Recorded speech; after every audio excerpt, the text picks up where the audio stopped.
Assalamualaikum dan salam sejahtera guys. Bertemu lagi dalam video terbaru pada kali ini. Video kali ini saya nak kongsikan pengalaman saya menggunakan Proton Exora MC3 saya ni selama lebih 3 tahun dan selepas lebih 60,000 kilometer. Apa yang saya suka dan apa yang saya tak suka tentang Proton Exora ni. Dan dalam video ini juga saya nak kongsikan apakah kos-kos yang dah saya habiskan untuk maintenance kereta ini. Hai, saya Zul dari Melaka. Kalau belum subscribe tu, jangan lupa subscribe ya. Sebelum tu, kita intro dahulu.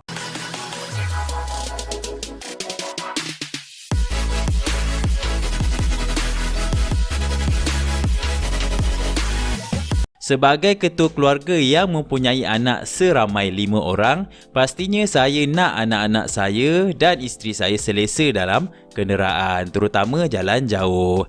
Jadi kereta MPV ni telah menjadi pilihan saya dan menjadi daily driver saya selama lebih 3 tahun. Untuk video kali ni saya nak mulakan dengan apa yang saya suka, kemudian diikuti dengan apa yang saya tak suka. Dan seterusnya saya nak kongsikan sebahagian kos yang saya dah habiskan untuk bela kereta ni sehingga lebih 60,000 kilometer. Pertama sekali, semestinya saya suka ruangnya yang luas. Berbanding dengan Alza atau MPV lain yang setanding harganya lah. Exora merupakan MPV yang cukup luas dan cukup selesa, terutama untuk keluarga ramai macam kita orang ni. Lebih-lebih lagi untuk perjalanan jauh. Memandangkan saya pula kahwin dengan orang utara, iaitu isteri saya orang Kedah, dan kita orang ni memang kerap balik Kedah lah dari Melaka. Okey, ruang yang luas ni sangat membantu dari segi keselesaan semasa perjalanan jauh. Legroom dia memang pada saya okey sangat-sangat, dari seat depan sampailah seat belakang. Selain tu juga kalau tak bawa keluarga, saya memang akan gunakan untuk bawa barang-barang. Okey, yang kedua, saya suka dengan kuasa enjin Exora ni. Memang cukup power, walaupun 1.6 tapi dia 1.6 dengan turbo. Kalau setakat nak layan 1.4 ke 1.6 dekat highway memang boleh sangat-sangat lah. Okay? Dan kalau nak memotong pun pada saya, pengalaman saya memang meyakinkan, memang responsif. Kalau tertekan saja memang pergilah. Tapi saya tak galakkan kalau korang nak perah kereta ni, terutama dekat highway, memang boleh bawa tapi tak digalakkan untuk menjaga dia punya gearbox, sebab gearbox dia pakai CVT. Dan kebetulan pula saya ni bukan jenis yang bawa laju, jadi saya bawa pun ikut hal laju kebangsaan. Okay? Tapi tak ada masalah, bermakna nak cerita dekat sini, Exora memang boleh bawa laju sekiranya korang memerlukan bawa laju. No problem. Ketiga, bab handling memang A. Saya puji Proton punya handling memang A, sebab sebelum Exora saya dah gunakan juga Proton Persona 2016. Okey, Proton memang jaga bab handling. Masa bawa laju pun memang stabil, masa cornering pun memang stabil, tak rasa berbuai macam saya bawa Alza kakak saya. Okey, yang keempat, bercakap pasal ABS dan safety pula, dia dah ada sekali dengan ABS. Okey, jadi korang nak braking ke memang confident sikit lah. Okey, cornering pun sedap-sedap bawa. Selain memiliki ABS, Exora ni depan belakang dia pakai brake disc.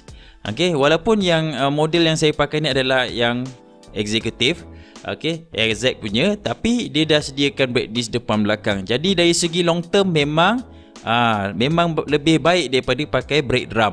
Okay, semasa brake pun memang responsif dalam apa jua keadaan, sama ada keadaan tu kering ke atau hujan ke. Setakat ni saya memang tak ada masalah lah, dan memang saya happy sangat dengan safety features daripada Proton Exora ni. Yang kelima, ini merupakan faktor pendorong saya memilih Exora berbanding Alza semasa nak beli dulu, adalah Exora mempunyai aircon yang sejuk dan setiap row seat ada lubang aircon sampailah row paling belakang.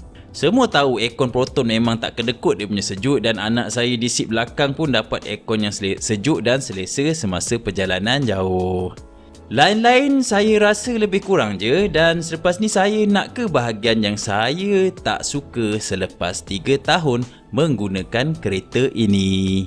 Yang pertama sekali, kereta ni minyak memang kuat. berbanding Pro 2 Alza ataupun Avanza. Saya boleh bandingkan kerana kakak saya guna Alza dan bapa saya menggunakan Avanza. Kalau korang nak jimat minyak, pilihlah brand lain selain Proton Exora ni. Saya dah gunakan dua model Proton, iaitu sebelum ni Persona dan sekarang ni Exora. Dua-dua memang minyak kuat, terutama untuk jalan dekat-dekat. Sampai wife saya cakap nak ambil kereta kedua lah. Contohnya sekarang ni pilihan dia adalah Pro 2 Beza untuk kegunaan dekat-dekat kerana minyak lebih jimat. Selain tu saiz dia lebih kecil lah. Memang terasa dia punya kuat minyak. Lebih-lebih lagi bila jam dan semasa hantar anak ke sekolah. Tahu-tahu je dah berkelip padahal baru je isi semalam. Yang kedua, maintenance cost agak mahal terutama kalau guna minyak fully sintetik. Saya memang servis di pusat servis Proton sahaja kerana kereta masih dalam waranti, iaitu waranti dia 150,000 km atau 5 tahun, yang mana sampai dululah. Memang setiap kali servis kena standby 300 ke 500 untuk servis biasa setiap 10,000 km, dan kalau major servis korang kena standby lebih kurang 1,000. Boleh je jimat kalau sekadar nak tukar minyak hitam sahaja, tapi package Pro Care yang Proton Service Center tawarkan adalah mengikut keperluan kereta pada mileage tertentu dan penjagaan dia lebih lengkap. Saya ni pula jenis malas nak fikir asalkan kereta saya dalam keadaan baik. Okey, kos spare part juga agak mahal. Saya beri contoh macam lampu LED brake belakang ni dah rosak beberapa LED-nya. Saya diberitahu oleh pusat servis kalau nak tukar termasuk kos upah pasang lebih kurang RM200 untuk lampu tu sahaja. Saya akan ceritakan lebih detail untuk segmen kos selepas ini. Okey, yang ketiga ni merupakan pendapat dari isteri saya yang baru dapat lesen. Pendapat isteri saya pula adalah saiz yang besar bukanlah menjadi kelebihan saja, tetapi juga merupakan kekurangan utama sekiranya Exora dibuat sebagai kereta harian. Saiz yang besar menjadi cabaran untuk parking. Wife saya cakap setiap kali nak parking memang jarang dapat parking dengan elok disebabkan banyak juga blind spot. Susah nak menganggar jarak terutama bagi driver baru. Maklumlah masa ambil lesen guna Azia, bila dah dapat lesen guna Exora. Jauh beza dia punya experience. Okey, itu adalah secara ringkas apa yang kami suka dan tak suka sepanjang 3 tahun. Selepas ini saya akan kongsikan resit setiap servis yang saya dah buat di Proton Service, bermula daripada 1,000 km, seterusnya 10,000 km dan sehinggalah 60,000 km baru-baru ini. Jadi korang boleh dapatlah idea terutama pada siapa yang baru nak membeli kereta Exora ni. Jadi korang akan dapat first hand experience daripada pengguna yang dah guna lebih daripada 3 tahun. Okey, untuk bahagian kos, saya nak kongsikan dekat korang resit servis saya. Okey, ini merupakan resit servis 1,000 km, iaitu resit servis engine braking lah. Okay, 1,000 km. Dan kos dia adalah RM203.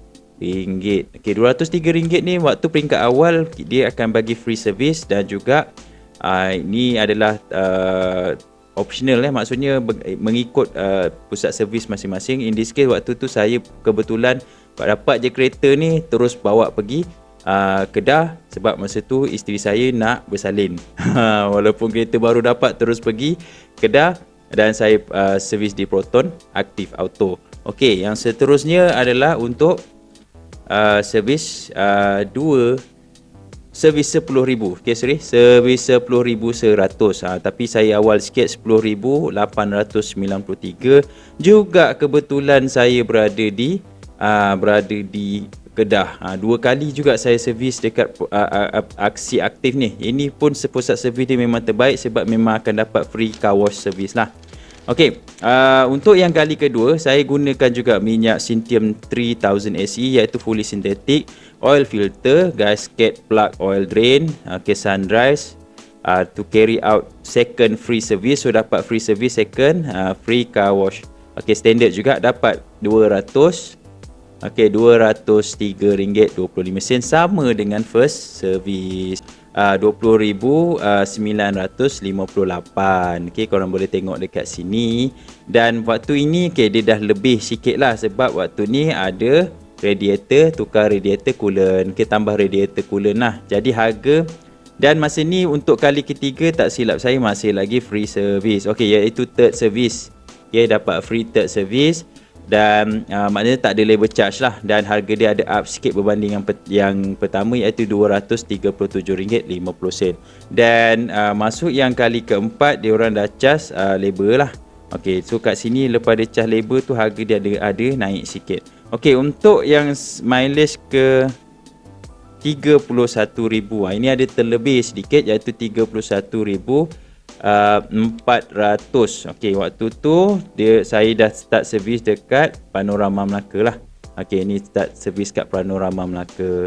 Okey, dekat servis dekat sini, okey, apa yang ditukar adalah Procare 30,000.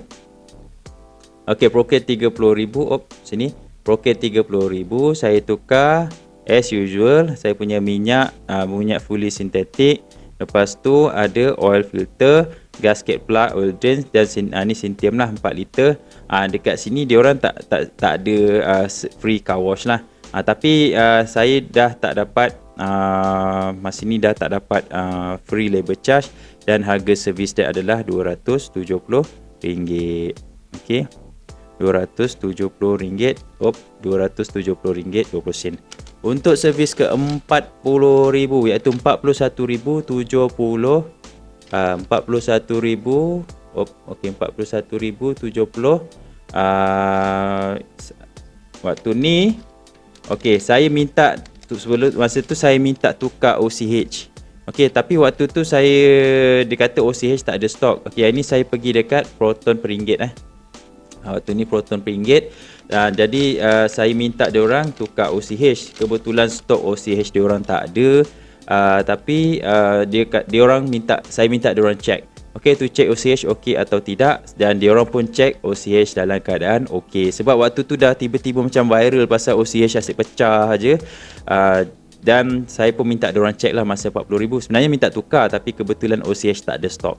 Dan total servis sekali dengan upah semua adalah RM328. Waktu ni dah start naik lah, RM328.10. Ke servis yang ke 50,000. Okey, yang ni saya pergi Panorama Melaka. Waktu ni saya minta tukar OCH. Jadi kos dia ada tinggi sikit lah. Okey, macam yang lain semua masih sama, iaitu saya gunakan Procare 50,000, iaitu minyak minyak fully synthetic, dan yang lain daripada tu adalah cuma tukar OCH. Okey, OCH sebenarnya kos dia adalah lebih kurang 120 lebih saja. Okey, 120 lebih dekat sini. Jadi tambahan dengan servis biasa. Okey, servis biasa ada tukar air filter element, lepas tu ada gasket oil plug, drain dan oil filter. Lain-lain sama, dan yang ni adalah OCH. Okey, pipe feed oil coolant hose, lepas tu dia punya hose oil return dan juga clip. Okey, dan total untuk servis sekali dengan labor charge adalah RM478.90. Dan yang terbaru, bila sampai 60,000 korang kena tukar minyak gearbox, iaitu minyak CVT dah. Ini memang panjang sedikit, dan kebetulan lah saya servis waktu tu masih lagi servis dekat Panorama. Okey, masih servis dekat Panorama, dan lain-lain semua sama, iaitu minyak fully synthetic, lepas tu oil filter, gasket plug, oil drain, fuel filter assembly dan radiator coolant. Waktu ni kena tukar radiator coolant dan juga CVT oil. CVT oil dia 5 liter, 4 liter dan 1 liter. Lepas tu oil filter CVT, gasket oil pan dan juga drain plug. So total semua adalah 893. Yang ini sebenarnya tak termasuk dengan labor charge, dan kebetulan dia orang bagi free labor charge semasa bulan puasa. Saya servis waktu tu datang-datang sebab nak balik kampung kan. So dia orang bagi servis percuma labor charge. Kalau tak, korang memang kena bayar labor charge dia dekat 200, sebab ni memang banyak gila kerja. Jadi harga asal dia berkemungkinan dalam 1,100 ke 1,200 lah, termasuk labor charge dan lain-lain. Selain daripada servis-servis ni, saya ada tukar juga dia punya bateri, iaitu bateri dia kos bateri baru. 3 tahun ni sekali je saya tukar bateri, iaitu RM380. Tayar depan saya tukar, untuk tayar depan RM170 sebuah, termasuk balancing. dan juga tayar belakang RM150 sebab saya tukar selang beberapa hari. Saya tukar selang beberapa hari, jadi RM150 sebuah termasuk balancing. Dan untuk alignment pula adalah RM15. Okey, lepas tu mengenai OCH Okey, saya nak pergi balik dekat sini. OCH ni kalau boleh guys, korang tukarlah jangan ikut buku dia lah. Buku dia minta tukar RM80,000. Kalau boleh tukar seawal mungkin, kerana harga dia pun tak mahal. Tapi kalau benda tak mahal ni rosak, dia akan jadi sangat-sangat mahal, merosakkan enjin korang. Okey, secara total. Okey, itulah dia review dan pengalaman saya sepanjang menggunakan Exora ni. Apa yang saya boleh katakan, saya sangat berpuas hati dengan kereta ni lah. Kekurangan tu biasa. Tak ada satu pun yang sempurna. Mesti ada kekurangan punya, confirm. Tak ada satu yang tak ada kekurangan. Tapi saya memilih Exora kerana kelebihan dia. Okey, kelebihan itulah yang menjadikan Exora menjadi pilihan saya dan pilihan keluarga saya. Diharapkan video ini memberi manfaat kepada korang di luar sana. Mungkin juga bakal pengguna Exora, jadi korang dapatlah sedikit idea dan anggaran kos untuk bela kereta ni. Sampai di sini sahaja. Kalau belum subscribe tu, mohon subscribe. Komen di bawah sebarang pendapat, sebarang pengalaman atau komen-komen yang bermina untuk saya tambah baikkan channel saya ini. Dan boleh support sebarang pembelian di affiliate link di description sekiranya ada barang-barang yang korang nak cari. Dan kita jumpa lagi di video yang akan datang. Assalamualaikum dan salam sejahtera. Bye bye.